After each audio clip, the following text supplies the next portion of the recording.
Hey guys, मैं हूँ Tanuj Virwani and you are watching me exclusively on Filmy Beat. Cheers. Hi Tanuj, welcome to Filmy Beat. Firstly, congratulations. Back to back, you have so many releases. Yes. Yes, recently Tandoor, now Cartel. What do you have to say? Well, I really consider myself very grateful and blessed कि इस pandemic के दौरान also I am getting work and work is coming out actually cartel हमने pandemic से पहले शुरू की थी इनसाइड एज जैसा शो भी हमने कार्टेल से हमने पैंडेमिक से पहले शुरू किया था so I am glad that finally 2021 अब तक it's been a very very good productive year ये मेरा आई थिंक चौथा रिलीज़ होगा so looking forward to it and it's only because of the fans Alright, so सबसे पहले मैं बात करूंगी तंदूर को लेके काफी अच्छा रिव्यू मिला है, जी। लोगों ने काफी पसंद किया है। सब कार्टेल के लिए क्या लगता है, कितना होप्स है लाइक? सी ऑनेस्टली हर प्रोजेक्ट को लेके होप्स और एस्पिरेशंस तो होते ही है because I try and give every project my 100%। जब मैं तंदूर के लिए साइन किया गया था तो मैं काफ़ी नर्वस था बिकॉज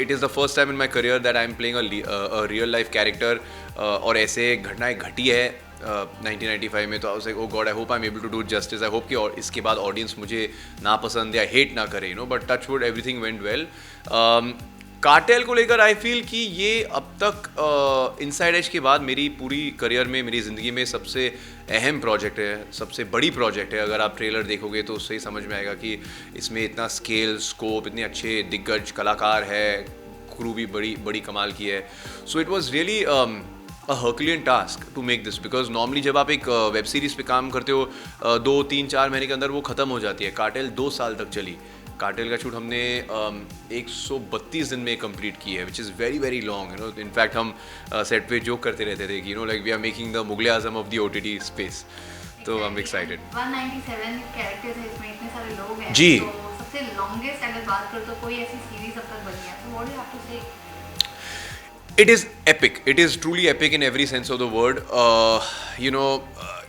इसका जो मुझे आज भी याद है I think it was about almost 3 साल पहले जब मैंने पहली बार कार्टेल की स्क्रिप्ट पढ़ी थी और ये एक 482 पेज की स्क्रिप्ट है और देख के मैं हैरान हो गया कि भाई ये शूट करने जा रहे एक सीज़न की 2 सीज़न है उन्होंने कहा नहीं ये एक ही सीज़न है 14 एपिसोड के 40-45 मिनट्स का एक एपिसोड होगा करना चाहोगे मैं बोला कि एक मैं पढ़ तो रही हूँ जब तो मैं पढ़ना ख़त्म कर दूंगा I will probably be like 40 years old but jokes apart I mean within the first 10 pages जब मैं पढ़ने लगा हम लाइक यार it's such a page turner ये स्क्रिप्ट में एक रिदम है एक रफ्तार है there is a sense of urgency और कभी कभी होता क्या है कि इतने कैरेक्टर्स होने की वजह से वो इम्पैक्ट थोड़ा डाइल्यूटेड हो जाता है स्टोरी टेलिंग थोड़ी हैपहैज़र्ड हो जाती है बट कार्टेल के साथ ऐसा कभी हुआ नहीं इट इज़ लाइक जो मेरा ट्रैक है वो ऋत्विक के ट्रैक से अलग है और जुड़ा भी है जीतू के ट्रैक से अलग भी है और जुड़ा भी है and that is the beauty of good writing मुझे लगता है कि film making is more of a directors medium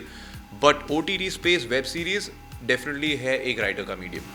okay, so who is अंग्रेज? Who are the Angres? Well, वो जानने के लिए you're going to have to watch it on the 20th of August. But they are the crime head, the head crime family of the city of Mumbai. वो सब control करते हैं चाहे वो property, land mafia, water mafia, Bollywood, cricket. So they have got their hands and they've got control over all these different things. So those are the Angres. Okay, so talking about your character, किस तरीके का shade है आपका? What do you have to say? How you will describe your? या सो ये character बड़ा ही interesting था मेरे लिए बिकॉज अब तक मेरी करियर में मैंने ऐसा रोल नहीं निभाया है ये इसमें बड़ा ठहराव है ये पहले सोचता है फिर बोलता है is almost like a chess player ये एक्स आर्मी मैन है तो he is a war veteran he has seen up close की how it is to kill a person तो वो कभी चुकता नहीं ही इज़ वेरी गार्डेड और आपको कभी समझ में नहीं आएगा कि वो बोल क्या रहा है वो एक चीज़ है बट जो समझ रहा है सोच रहा है अंदर से वो अलग चीज़ है so that makes him very very dangerous but that also makes him very very sharp so in his mother's absence he is taking care and controlling the family. Okay, since you are talking about your mother, so how was it working with her? With my mother, so I was very you're talking about my real life mother? No. You're talking about my real life mother? With Supriya ji, it was a dream come true honestly. मैं बहुत सारे मैंने उनकी बहुत सारी फिल्में देखी है बहुत साल से उनका फ़ैन रहा हूँ specially after watching Ramleela and I am like oh my God I am getting to work with her this is going to be fantastic but I had to kind of curb the fan boy in me और took a deep breath और बोला कि भाई acting करनी है वो एक character निभा रहे हैं आप भी एक कैरेक्टर प्ले कर रहे हो तो you have to be in the zone and वो बहुत अच्छी है, बहुत सपोर्टिव है। अगर उन्हें लगता है कि उनके सजेशन से आपका परफॉर्मेंस और निखर के बाहर आएगा तो she is very giving like that, you know, चाहे 3 4 5 6 टेक्स जितने भी करने हो। तो उनके साथ काम करने में बड़ा मज़ा आया, and I am really happy कि अब तक हमने ट्रेलर में हमारे ज़्यादा सीन्स नहीं दिखाए, बिकॉज हमारे काफ़ी अच्छे अच्छे लंबे चौड़े सीन है, and we are saving that for the show itself. And what was your mother's reaction? Well my mother is always happy when I am doing good substantial work. वो तो बड़ी खुश है, बिकॉज मुझे याद है कि जब मैंने पहले फिल्म इंडस्ट्री में कदम रखा था, और मेरे पहले 2-3 फिल्में 3-4 साल पहले it was not going very well, you know, they were not working at the box office. तो घर पे सब काफ़ी परेशान थे। तो आफ्टर इनसाइड एज एंड उसके बाद it's been a bit of a roll touchwood, चाहे वो कोडेम हो, पॉइजन हो, इतने सारे शोज़ आए हैं। So she is very happy, and उनको कार्टेल का ट्रेलर बहुत ही पसंद आया, एंड आई एम होपफुल कि जब वो शो देखेगी तो she will once again be very proud of me, because that's the greatest feeling for any son to have. Exactly. And talking about Inside Edge, वो भी आ रहा है, so what do you have to say? कितने excitement है? एक Inside Edge, I mean for me it is more than a show, because वो एक ऐसा प्रोजेक्ट है जिसकी मेरी बहुत personal and professionally the trajectory of my life only changed, you know. I look at my life pre Inside Edge and post Inside Edge, you know. तो and also along with being a cast member on the show, मैं उस show का बहुत बड़ा fan हूँ। मैं cricket का बहुत बड़ा शौकीन हूँ। मैं रियल लाइफ में भी बहुत खेलता हूँ। अगर कोई भी मुझे इंस्टाग्राम पे फॉलो करे तो you will keep seeing cricket based stories. तो मैं बहुत ही एक्साइटेड हूँ। और करण ने, हमारे शो रनर, हमारे जितने भी विवेक, ऋचा, जितने भी लोग हैं शो पे, we have really tried to do something different this time. उसके बारे में मैं ज़्यादा बात तो नहीं कर सकता फिलहाल, बट इतना कह सकता हूँ कि it's going to be a wild ride season 3 of Inside Edge. Okay, so क्या ये second का continuation होगा और this will be the new story? For Inside Edge? Yeah. No, it is a direct continuation to everything that happened before. मैं इतना कह सकता हूँ कि जहाँ पे सीजन 2 ख़त्म हुआ, season 3 will start literally 5 minutes after that. इतना मैं, उससे ज़्यादा मैं स्पॉइलर नहीं बता सकता हूँ, नहीं तो अमेजोन वाले मुझे मार डालेंगे। But yeah it's a direct sequel to the second season.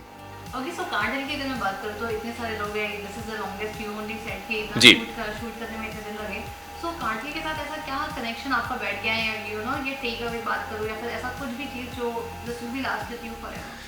I feel that no matter what happens in our real life, हमारी निजी ज़िंदगी में या फिर दुनिया में, the show must always go on.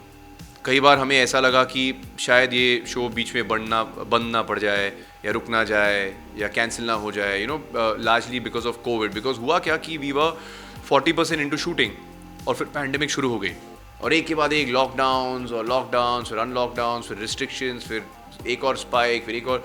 So it was quite nightmarish. और ये ऐसा शो है कि हम एक कमरे में 3 एक्टर के साथ शूट नहीं कर सकते। इसमें बहुत सारे कलाकार है, बहुत लोकेशंस है, बहुत सारे जूनियर आर्टिस्ट की ज़रूरत थी, because that was the demand of the script. तो मैं डेफिनेटली बालाजी को सराहना चाहूँगा, because without them, without the belief that they had in our show, we would never be able to complete it without compromising. So it has taught me that you know, pain is temporary but art is forever. जो हमने बनाई है, it will outlive all of us in our lifetime, and that is what matters at the end of the day. तो हम सब ने खून पसीना सब बहाया है, but I feel it is worth it, and I'm saying this irrespective how the show does, because for me in this particular case, ये जो journey रहा है, it has been more fruitful than the destination itself. जिन लोगों से मेरी मुलाकात हुई है, चाहे वो हमारे डायरेक्टर या फिर जीतू या फिर ऋत्विक या सुप्रिया जी, जितने भी एक्टर से मैं मिला हूँ, it has been fantastic, and I feel I have learned a lot from them.